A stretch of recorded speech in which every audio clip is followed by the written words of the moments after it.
Hello friends, welcome to my YouTube channel. मैं हूं दिव्या शर्मा।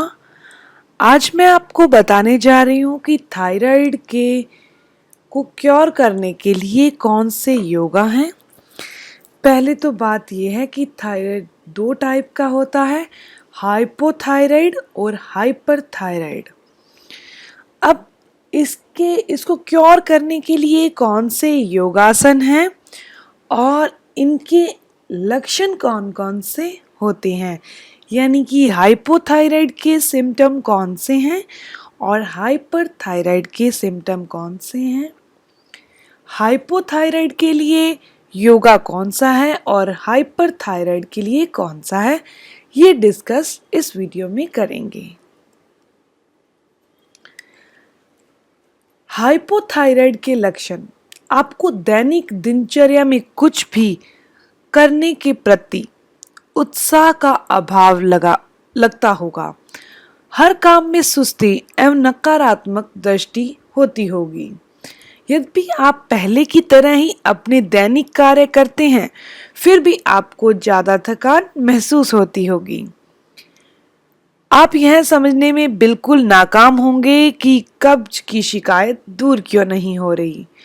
आपके मित्र अचानक आपके बढ़ते हुए वजन पर ध्यान देने लगते हैं और आप यह समझ नहीं पाते कि क्या कारण है, क्योंकि आपके भोजन की मात्रा भी नहीं बढ़ी है। शीशे में स्वयं को देखने पर आपको अपना चेहरा फुला हुआ दिखता है, यानी कि हाइपोथायराइड में सुस्ती, आलस और मोटापा दिखता है।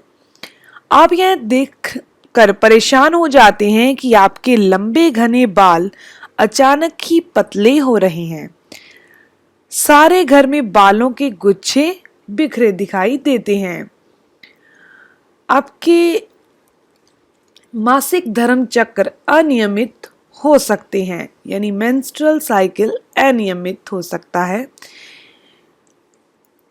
आपके चेहरे पर अचानक बालों में वृद्धि हो सकती है, जिससे आप शर्म महसूस करते हैं। अपने गले में सूजन दिखाई देने लगती है। निश्चित ही चिकित्सक से मिलने का समय है, यानी कि आपको अपना थायराइड चेक करवाने की जरूरत है। अब जानते हैं हाइपोथायराइड में कौन से योगासन करने चाहिए। हाइपोथायराइड में पहला जो योगासन है वो है विपरीत करनी। इसमें आप सबसे पहले तो दीवार का सहारा लेकर टांगों को ऊपर कर लें, जैसे कि पिक्चर में दिखाया गया है, और ऐसे ही इस आसन को करें। धीरे धीरे आप अपनी हिप्स को ऊपर उठाएं। ऐसे ही ऊपर उठाएं जैसे आप दीवार का सहारा लेकर ही करना है इसे। और जब आप इसे ज़्यादा टाइम तक करते रहेंगे रेगुलर, तो आपको दीवार के सहारे की ज़रूरत नहीं पड़ेगी। ये है विपरीत कोणासन। इसके बाद आता है जानु शीर्षासन।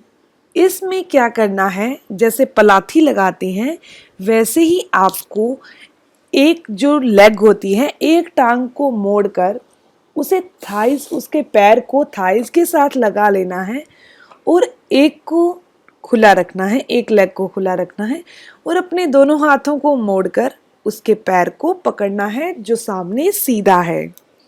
ऐसे ही फिर खड़े हो जाना है, मतलब कि सिर ऊपर कर लेना है और फिर दूसरे पैर के साथ भी ऐसे ही करना है।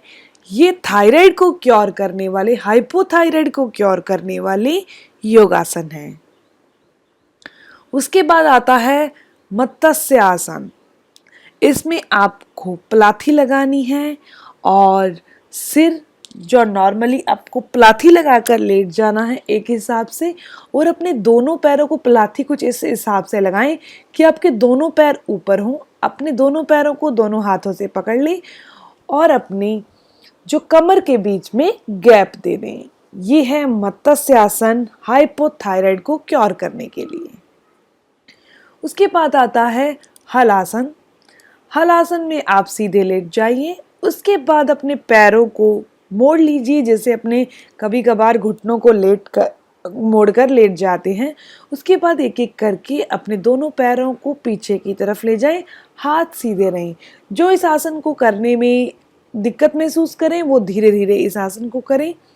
किसी के सहारे के साथ करें, जैसे कि आपका कोई भी पार्टनर आपके पैरों को इस टाइप से मोड़ दे और वापस श्वासासन में कर दे। इस अकॉर्डिंग से पहले किसी के सहारे से कर ले, बाद में खुद कर ले। जिसको भी रीढ़ की हड्डी में कोई प्रॉब्लम है वो इस आसन को नहीं करें, क्योंकि इससे पेन हो सकता है। उसके बाद आता है मर्जरी आसन। मर्जरी आसन में आपको एज ए कैट की पोज में रुकना है। ये जो आसन है वो थायराइड, हाइपोथायराइड को क्योर करने के लिए है। और इसके बाद है सूर्य नमस्कार आसन। ये वेट को भी कंट्रोल करता है। इसको एक चीज ध्यान रखनी है कि आपको ये आसन तेज गति से करना है, धीरे धीरे नहीं करना। ये तो थे हाइपोथायराइड को क्योर करने के आसन। अब जानते हैं हाइपरथायराइड के लक्षण और उसको क्योर करने के लिए योगासन। जब आप भोजन जरूरत से ज्यादा या सामान्य के रूप में कम खाते हैं, भूख में अचानक परिवर्तन, चाहे आप जितना भी ज्यादा भोजन ग्रहण करें आप दुबले पतले बने रहते हैं, ये होता है हाइपोथायराइड हाइपोथायराइड के ये लक्षण हैं। ये जो पहले जो हाइपोथायराइड के लक्षण थे उसमें तो मोटापा और आलस आता है, और जो ये हाइपरथायराइड है इसके अंदर इंसान है जो कमजोर और दुबला पड़ता जाता है, यानी कि वो पतला होता जाता है। रात को सोने में कठिनाई होती है, आपको असामान्य रूप से पसीना आता है, आप छोटी छोटी चीजों से तनाव, हड़बड़ाहट, जल्दबाजी महसूस करते हैं। ये हाइपरथायराइड के लक्षण हैं। अब जानते हैं इसके लिए योगासन। इसके लिए 5 योगासन हैं। सबसे पहले है सेतु बंद आसन। आपको सीधे लेट जाना है, उसके बाद अपने घुटनों को मोड़ लेना है। घुटनों को मोड़ने के बाद अपने दोनों हाथों से अपनी एंकलेट को पकड़ लेना है और कमर को यानी कि हिप्स, थाइज सब ऊपर उठा लेनी है। इसके बाद आता है मर्जरी आसन। मर्जरी आसन, ये आसन हाइपोथायराइड में भी करना है और हाइपरथायराइड में भी। इसके बाद आता है शिशु आसन। शिशु आसन में आप वज्र आसन में बैठ जाइए। उसके बाद नीचे झुकते हुए अपने हाथों को भी आगे की तरफ फैला लें और सांसों को छोड़ दें। ये है शिशु आसन हाइपरथायराइड को क्योर करने के लिए। उसके बाद आता है श्वास आसन। श्वास आसन में आप सिंपली लेट जाइए और धीमी गति से सांसों को लीजिए और धीमी गति से ही सांसों को छोड़िए। ये हाइपरथायराइड को क्योर करने के योगासन है। इसके बाद आता है, जैसे हाइपोथायराइड में आपको जो सूर्य नमस्कार था वो तेज गति से करना था, उसी टाइप से हाइपरथायराइड में ये धीमी गति में करना है। इसके साथ ही आपको क्या करना है, आपको ओम का उच्चारण, चाहे हाइपोथायराइड है या हाइपरथायराइड है, ओम का उच्चारण जरूर करना है। इससे गले को आराम मिलता है और सूजन कम होती है। एक और बात, ओम का उच्चारण करने से मन को शांति मिलती है। और थायराइड होने का जो मेन कारण है, चाहे किसी भी टाइप का थायराइड हो, वो दिमाग में चिंता, टेंशन के कारण ही होता है। इसीलिए ओम का उच्चारण करें, इससे आपका मन शांत होगा और गले की सूजन दूर होगी। ये थी इंफॉर्मेशन थायराइड के लक्षणों के बारे में और उनको क्योर करने के लिए योगासन। ये इंफॉर्मेशन आपको कैसी लगी प्लीज़ अपने कमेंट्स के द्वारा ज़रूर बताइए। मेरी वीडियो को लाइक करें और अपने फ्रेंड्स के साथ इसे शेयर करें ताकि वो भी इससे जो थायराइड की प्रॉब्लम से आज़ादी पा सकें, उसे क्योर कर सकें।